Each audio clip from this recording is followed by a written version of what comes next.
I think where you've mentioned the character's name, I don't think that's necessary. Everybody has a good and bad side. I think that sentence itself is a bit more. Yeah, I like that. Because this is too long. Yeah. You don't need the unfortunately Mila's bullies before whatever to discover both. So just cut out that phrase and just have that one as your main phrase. Everybody has a good and bad, because then it applies to the audience. You're not specifying it to the character. Also, you need to change up where your certification is. Put it at the corner. Make it smaller. The font. I would have gone for Helvetica.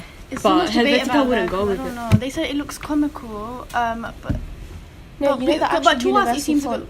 That's actually 4 credits. Use that. There's a universal font. That's actually 4 credits that you see on all if you films. see around it's like boxes, isn't it? Yeah, and it's, you know how it straight says like the word starring would be big and then the names are small. And then editor, I think that font would work. If you look at other posters, look at those as references. You know the It poster?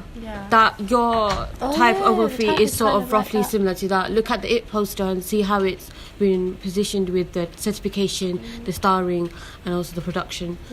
And in general, the positioning. Like your positioning of the characters. It's good. It's good. Yeah, it's fine. Do you know how it was before? It was like. Or did you really want it to the right or did you to want the it middle? So it's before. Yeah. But then we changed it based on feedback. So what was the feedback to put it to the right? No, feedback was font, like moving around the wording. And because I feel as though you've just chucked a whole lot of words on it and just put it as a layout. I personally think, you know, the background the background's not the final characters. one. No, that's not final one. It was like with the iPhone 6. We're gonna go in the center, no? Yeah, I think they're trying to show the shadow. Yeah. I don't know. We wanted to make a shadow effect, like she's coming out from the background, but I feel like when we say if we do what you said, I feel like it makes it too obvious that there's a side to it. It's like a restricted narrative, so we don't know. So that's why it looks like. I just feel like the whole characters are just shifting to the right more. Yeah, I think the shadow's a good idea. It just shows that you've got 2 personas happening with the same character. I'm just saying, you know the It poster? Yeah. Look at that more because I feel as though this has the It vibe. You need to make sure that you don't touch the borders. Because you need to have at least 3 you know, there's a grid and you have to have, within that grid, you need to make all your stuff lined up. So you have space on the edges because in the industry, when you print out your posters, they need space on the edges to cut it out. Because if it's touching the sides, you'll cut out the whatever's in it, yeah? What we did was, do you know what they could... Overlap? This is Photoshop, isn't it? Yeah. They could just overlay it. Oh, you got to overlay it. So, here... You fade one picture. So, let me give... Actually, you have to blend it in. But if you... Because, you know, with my work that I did in uni, all I did was just overlay, and you know how I got the silhouette into the thing. I just did overlay, and it worked. So that could just work. Basically, you get your 2 images that you want. So I'm saying is that you get one image of basically your poster, and the other images of your tree or your branches, and then on there, and you have that on top of the original poster. So it's this one.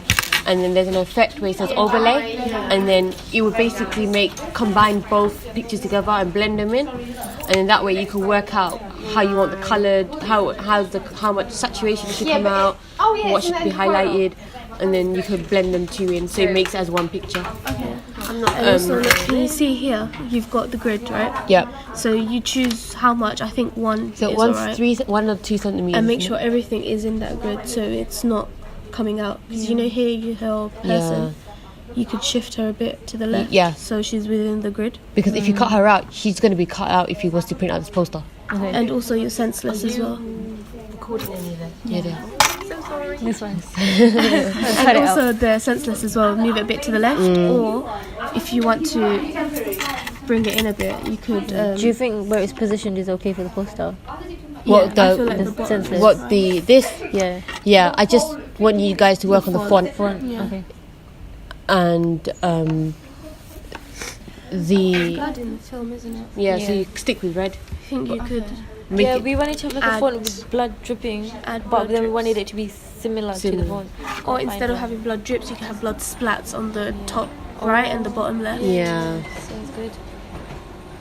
You know Derek's lecture. And this coming soon as well. I think Personally, I think shift all the font, the type to the bottom. Type all the yeah, because I feel as though you've just chucked typography all over it, and then you just don't know, because you need to remember your audience will sometimes start from the left top and then they make their ways down to the poster. That's how you naturally would read a page. So if you should do that with your poster. Okay. Yeah, because to be honest, you want your title to be at the bottom, so it's the last thing that they see and they remember from that poster, your title of your film. So, and your production and your certification. Everything at the bottom, that's the last thing they will remember from your poster. Okay.